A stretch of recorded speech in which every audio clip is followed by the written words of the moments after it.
का मतलब ये यहाँ पर हम पहले सबसे ये देखेंगे कि एपिथेलियल टिश्यू कहाँ, टिश्यू जो है वो पूरे बॉडी के कवरिंग पे पाया जाए, स्पेशली किसमें, स्किन में। कवरिंग की बात करें तो स्किन में पाया जाएगा ना।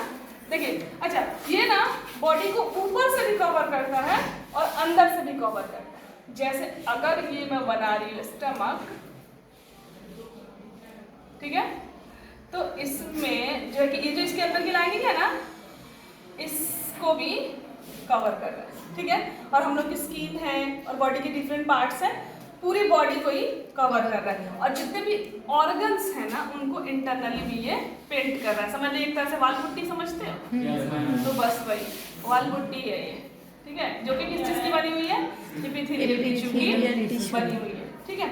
देखिए कवरिंग में एक कंटिन्यूअस शीट के रूप में पाया जाता है। कंटिन्यूअस शीट का मतलब क्या हुआ, अभी थोड़ी देर पहले बनाई थी, लगातार एक शीट है। देखिए सही है, लगातार चलती हुई एक शीट है, तो कंटिन्यूअस शीट के रूप में ये पूरे बॉडी को कवर देता है। पहली बात समझ में आ गई। देखिए दूसरा पॉइंट है कि जो एपिथेलियल टिश्यू, तो उसमें एक होती है बेसमेंट मेम्ब्रेन, ठीक है।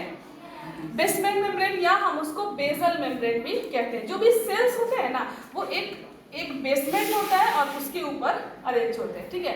जैसे बेसमेंट नहीं कहते या बुनियाद, तो हम लोग ये देख सकते हैं ना कि वो ऐसा होगा कि एक मेम्ब्रेन होगी नीचे की, सही है, और यहाँ पर जो होगा वो अरेंज होगा। आप देखिए कि एक बेसमेंट मेम्ब्रेन के ऊपर सारे जो सेल्स हैं वो, तो याद रखिए कि एक बेसमेंट मेम्ब्रेन होती है, तो यहाँ पर हमने देखा होती है, ठीक है। कि दो जो एडजेसेंट सेल है, एडजेसेंट सेल्स का मतलब है कि आसपास के सेल, एडजेसेंट सेल्स का मतलब कि आसपास के सेल, उनके बीच में जो जगह है वो बिल्कुल नहीं है, तो हम लोग यहाँ पर कह सकते हैं नो मैट्रिक्स, ठीक है। यहाँ पर हम क्या कहेंगे, कोई मैट्रिक्स नहीं होता है बिटवीन टू एडजेसेंट सेल्स, ठीक है। No matrix between two adjacent cells, दो सेल्स के बीच में कोई मैट्रिक्स नहीं होता। आप देखो कि बिल्कुल एकदम नहीं के बराबर कोई खाली जगह नहीं है, बिल्कुल, ठीक है। इतना समझ गए। तो हमको अगर मैंने ये बताया है कि सेल्स जो है वो बेसमेंट मेम्ब्रेन के ऊपर, तो फिर इस बेसमेंट मेम्ब्रेन का काम क्या है, ठीक है।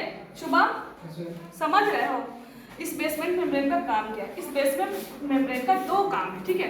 तो मैं इसको बता रही हूँ कि ये जो बेसमेंट मेम्ब्रेन है वो एक तरह से जो प्लाज्मा मेम्ब्रेन होती है ना, प्लाज्मा मेम्ब्रेन का काम क्या होता है कि किसी भी चीज को सेलेक्ट करके सेल के अंदर भेजना है ना।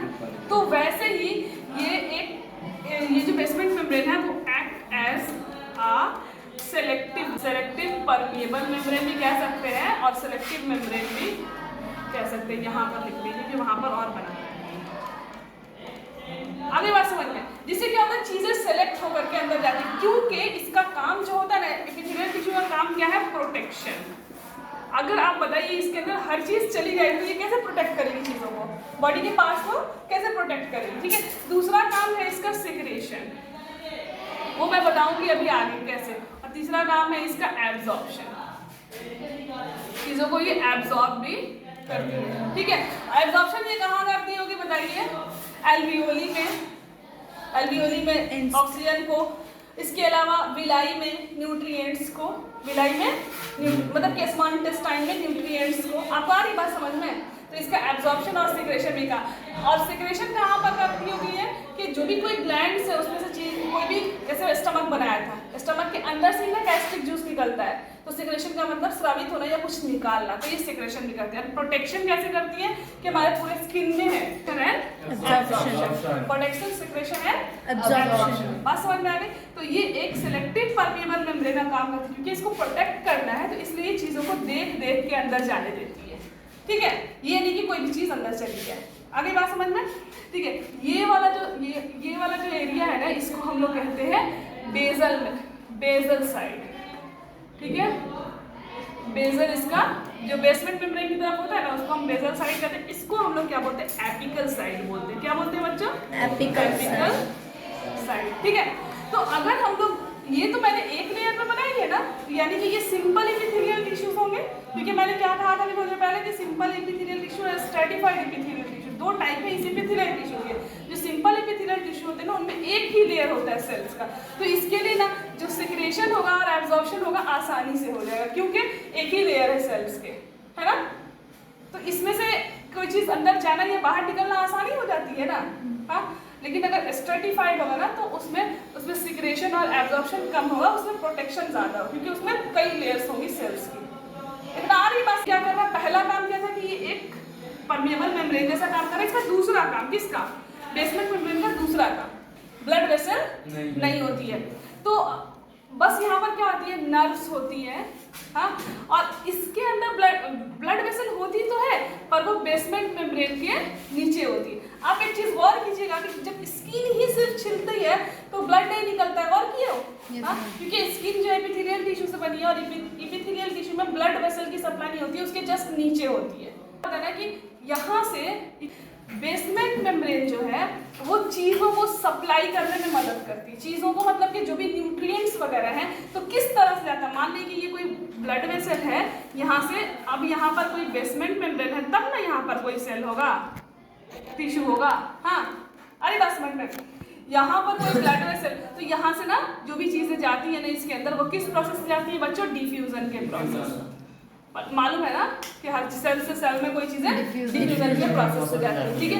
और तीसरी बात ये है कि ये पता है क्या करता है, बेस देता है किसी भी चीज। आपको पता है बुनियाद क्यों डालते हैं मकान बनाने से पहले, क्योंकि घर मजबूत हो, क्योंकि इसके ऊपर बहुत सारी लेयर्स भी आ सकती हैं। तो नीचे एक बेस होगा ना तो ये क्या करता है, बेस जो है वो क्या करता है, स्ट्रेंथ देता है। क्या देता है बच्चों, स्ट्रेंथ, मतलब ताकत देता है। तो आपको इतना कुछ समझ में आ गया। एपिथेलियल टिश्यू है, कवरिंग करता है पूरे स्किन, हाँ। स्किन में आता है, ये एक बेसमेंट मेम्ब्रेन के ऊपर होता है और ये जो बेसमेंट मेम्ब्रेन है वो एक सिलेक्टिव परमेबल मेम्ब्रेन का काम करती है, प्लस जो भी न्यूट्रिएंट्स हैं उनके डिफ्यूजन में हेल्प करती है, प्लस ये बेस की वजह से क्या करती है, स्ट्रेंथ देती है। आगे बात समझ में। तो आइए हम लोग देखते हैं कि एपिथेलियल टिश्यू के टाइप के बारे में, ठीक है। एपिथेलियल टिश्यू का टाइप क्या होता है, एक है सिंपल और दूसरा है बच्चों स्ट्रेटिफाइड। इसके अलावा बीच में हम लोग जगह छोड़ देते हैं, यहाँ पर सिंपल है, यहाँ पर स्ट्रेटिफाइड है, ठीक है। देखिए तो सिंपल में क्या होगा, सिंगल लेयर ऑफ सेल्स होंगे, सिंगल लेयर ऑफ सेल्स, और यहाँ पे मल्टीपल लेयर एंड यहाँ पर ना सेल्स में ना कंटिन्यूअल डिवीजन होगा, ठीक है। कंटिन्यूअल डिवीजन वो कैसे होगा मैं अभी आपको बताऊंगी, ठीक है। उसके अलावा जो सिंगल लेयर है वो हेल्प करेगा किस चीज में, एब्जॉर्प्शन में, किस चीज में, प्रोटेक्शन में, क्योंकि इसकी लेयर जो है वो बहुत ज्यादा होगी, मोटा होगा, ठीक है। आगे बात समझ में। तो जो सिंपल है ना और स्ट्रेटिफाइड है ना, इन दोनों का एक ही टाइप होता है, ठीक है। ये दोनों जो टिश्यू है ना वो 3 तरह के होते हैं, ठीक है। समझ में आ रही बात, अभी बता रही हूँ। स्क्वैमस, क्यूबॉइडल, और भी टाइप होता है इसका, and last one is columnar. तो जब हम लोग सिंपल की तरफ पढ़ेंगे, देखिए तो simple squamous epithelium tissue, simple cuboidal epithelium tissue and simple columnar epithelial tissue. आगे बात समझ में, सबको आ रही बात समझ में। देखिए सिंपल है स्क्वैमस, क्यूबॉइडल एंड कॉलमनर।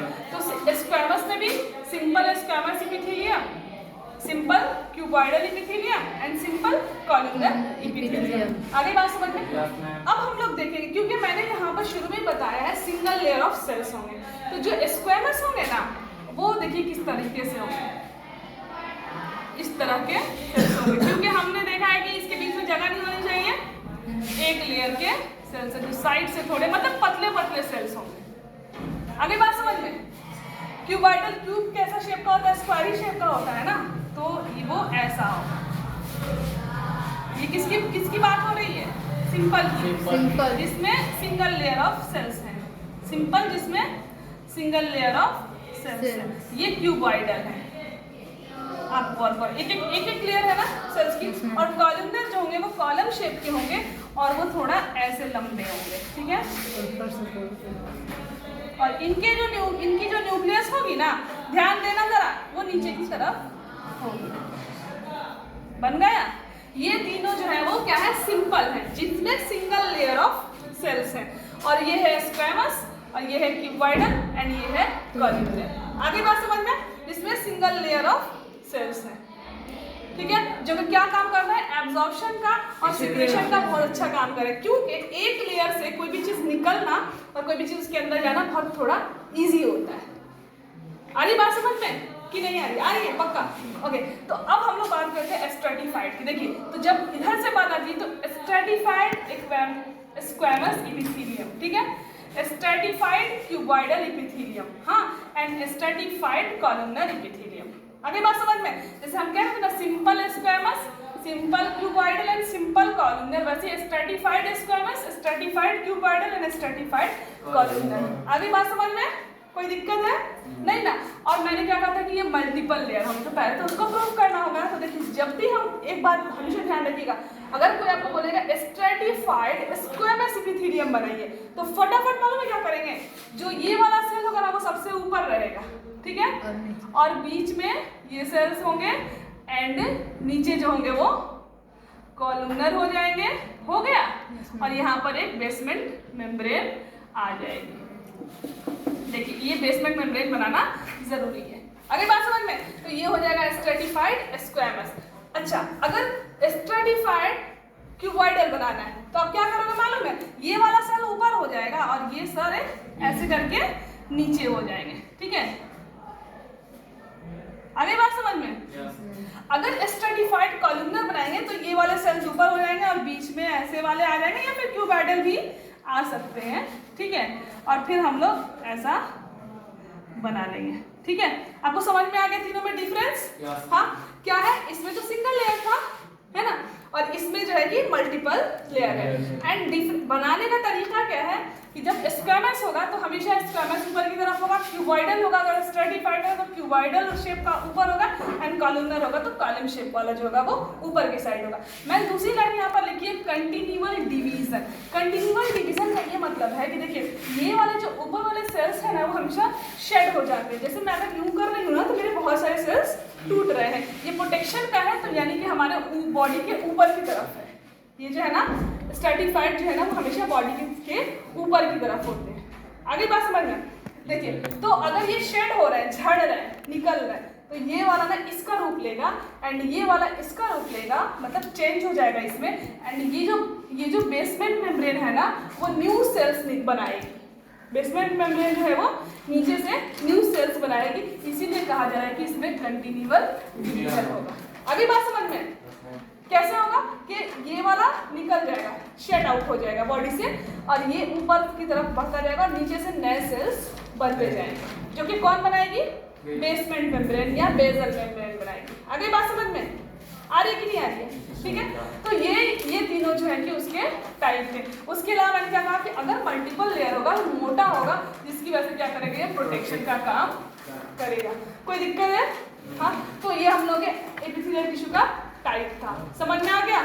इसका फंक्शन क्या हम लोग ने देखा कि प्रोटेक्शन, सेक्रेशन एंड एब्जॉर्प्शन। तो प्रोटेक्शन, एब्जॉर्प्शन और सेक्रेशन सिंपल वाले ज्यादा अच्छे से कर पाते हैं, एंड स्ट्रैटिफाइड वाले जो है वो प्रोटेक्शन करते हैं। स्ट्रैटिफाइड में मल्टीपल लेयर है एंड सिंपल में सिंगल लेयर ऑफ सेल्स। कोई बात पूछेगा तो बता दोगे? आराम से बना सकते हो ना, कोई दिक्कत नहीं है। अच्छा, ये वाली बात जरूर याद रखना कि ये बेसमेंट मेम्ब्रेन के नीचे ना कनेक्टिव टिश्यू होता है, ठीक है, जो कि और क्या होता है, नर्वस टिश्यू होता है, ठीक है। लेकिन इसका ये जो है ना, ये कनेक्टिव टिश्यू जो ब्लड के वेसल्स है वो इसके अंदर नहीं होते हैं, ये इसी में से डिफ्यूजन करके, डिफ्यूज्ड होकर के जाता है, ठीक है। ये इतना याद रखिएगा। तो बस ये इसका इतना ही था, ठीक है। चलिए इसको नोट करते हैं।